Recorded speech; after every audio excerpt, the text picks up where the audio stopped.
اپنی طویل تاریخ میں 85 برس کے وقفے کے بعد بازنطینی دور کی اہم اور دنیا کے عظیم تاریخی ورثے میں سے ایک آیا صوفیہ کو ایک دفعہ پھر مسجد میں تبدیل کر دیا گیا ہے۔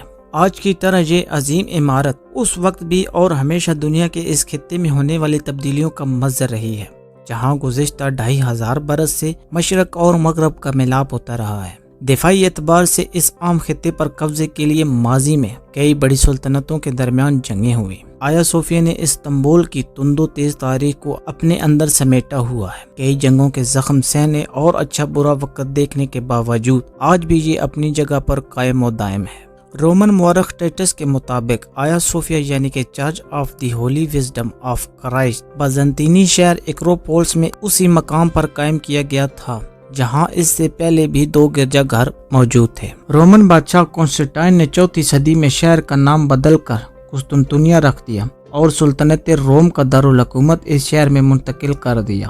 کانسٹنٹائن اس شہر کو ایسا بنانا چاہتا تھا کہ لوگ روم کو بھول جائیں۔ پہلی بار آیا صوفیہ کو 360 میں کھولا گیا، لیکن سن 404 میں فسادات کے دوران اسے جلا دیا گیا۔ سن 405 میں اسے دوبارہ تعمیر کیا گیا، لیکن سن 532 میں ہونے والے فسادات میں اسے ایک مرتبہ نظر آتش کر دیا گیا۔ فسادات میں جلائے جانے کے کچھ دنوں کے بعد بادشاہ جسٹنٹین نے اسے دوبارہ تعمیر کرنے کا فیصلہ کیا اور اس طرح وہ چرچ تعمیر ہوا جو اگلے کئی 100 برسوں کے لیے دنیا کا سب سے بڑا چرچ رہا۔ جسٹنٹین اس عمارت کو پہلے سے زیادہ شاندار اور پروقار بنانا چاہتا تھا، ایک ایسا چرچ جو سلطنت روم کی طاقت اور اس کی شان و شوکت کا واضح اعلان اور علامت ہو۔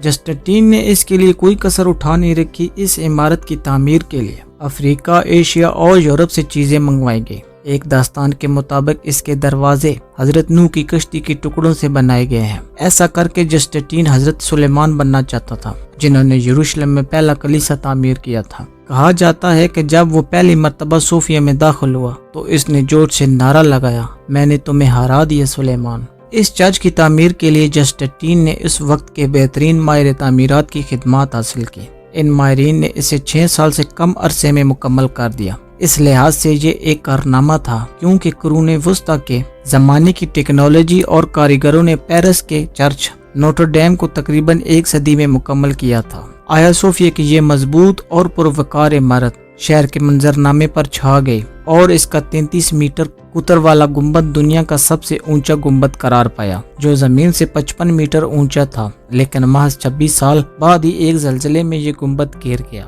بادشاہ نے فوراً ہی اس کی مرمت کا حکم دیا، لیکن 558 کے زلزلہ وہ واحد خطرہ نہیں تھا جس سے آیا صوفیہ نے نپٹنا تھا۔ اس کی سلامتی کو دیگر خطرات بھی لاحق۔ قسطنطنیہ نہ صرف دفاعی لحاظ سے عام تھا بلکہ دنیا کے امیر اور عام شہروں میں سے ایک، اور آیا صوفیہ اس کا روحانی مرکز یا دل تھا۔ صدیوں تک رومن کیتھولک دنیا اور بازنطینی سلطنت کے درمیان مذہب کی بنیاد پر تنازع رہے۔ آخر میں مغربی حملہ آوروں کے لیے قسطنطنیہ ایک ایسا شہر بن گیا جسے حاصل کرنے کی خواہش کو روکنا بہت مشکل تھا۔ سن 1204 میں جب یورپی حملہ آوروں نے شہر پر دھاوا بولا تو مسیحیت کے مشرقی اور مغربی گروہوں کے درمیان جنگ نے شہر کو تباہ و برباد کر دیا۔ انتہائی عام تاریخی نوادرات اس جنگ کی وجہ سے ضائع ہو گئے، جن میں حضرت عیسیٰ کے روزے کا پتھر، وہ نیزہ جو حضرت عیسیٰ کے جسم میں پیوست ہوا تھا، حضرت عیسیٰ کا کفن اور اصلی صلیب۔ سن 1452 تک بازنطینی یا مشرقی رومن سلطنت سکڑ کا صرف قسطنطنیہ تک رہ گئی۔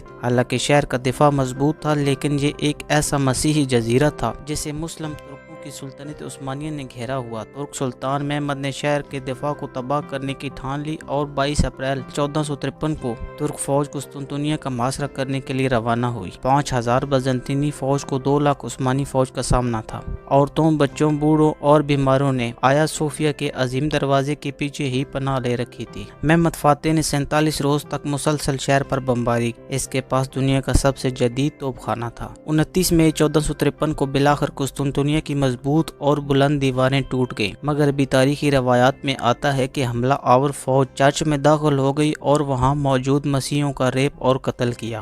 اور انہیں غلام بنا لیا گیا۔ اس کے برعکس مصر کی تاریخی روایات میں کہا گیا ہے کہ وہاں پناہ لینے والوں کو جان کی امان دی گئی، جبکہ سلطان محمد نے خود بھی شہر کی تباہی پر حیرانگی کا اظہار کرتے ہوئے کہا، کیسا شاندار شہر لوٹ اور غارت گری کا نظر ہو گیا۔ اس طرح سلطنت روم کی آخری شکل یعنی کہ بازنطینی دنیا اپنے اختتام کو پہنچی۔ قسطنطنیہ کے لیے وہ تاریخ میں ایک نئے باب کا آغاز تھا۔ شہر کا نیا نام استنبول ہو گیا، جو ایک مسلم شہر اور سلطان محمد کی سلطنت عثمانیہ کا دارالحکومت بن چکا تھا۔ آیا صوفیہ کی عمارت کو مسجد میں تبدیل کر دیا گیا۔ عمارت میں کسی بنیادی تبدیلی کے بجائے اس کے ہر کونے میں ایک مینار بنا دیا گیا۔ آیا صوفیہ کے اندر اللہ، پیغمبر رسول اور ان کے نواسوں کے نام آویزاں کر دیے گئے۔ مسیحیت سے منسلک نقش و نگار کو اسلامی تزئین و آرائش سے چھپا دیا گیا، لیکن سب سے عام تبدیلی محراب کی تعمیر تھی تاکہ مسلمان قبلے کی طرف رخ کر کے نماز پڑھ سکے۔ 20ویں صدی میں سینٹ صوفیہ کی شناخت ایک مرتبہ پھر تبدیل ہوئی اور وہ ایک میوزیم بن گیا۔ وقت کے ساتھ استنبول، جسے مشرق اور مغرب دونوں نے ہی کئی مرتبہ فتح، تباہ اور دوبارہ تعمیر کیا، ایک ایسے شہر میں تبدیل ہو گیا جہاں بھرپور ایشیائی اور یورپی اثر اور ذائقہ ملتا ہے۔ وہ شہر جہاں دنیا کی کئی ثقافتوں کا ملاپ اور ارتقائی عمل نظر آتا ہے۔ 900 سال تک ایک چرچ، 500 سال تک ایک مسجد، بہت سے تھوڑے عرصے کے لیے میوزیم، اور اب ایک مرتبہ پھر مسجد بننے والی آیا صوفیہ کی عمارت اب بھی پوری مضبوطی اور شان و شوکت سے وہیں کھڑی ہے۔ امید کرتے ہیں آج کی ہماری ویڈیو آپ کو ضرور پسند آئی ہوگی۔ اگر ہماری آج کی ویڈیو آپ کو پسند آئی ہے تو چینل کو لائک اور سبسکرائب ضرور کریں، اور کمنٹ سیکشن میں اپنی رائے کا اظہار بھی ضرور کریں۔ شکریہ۔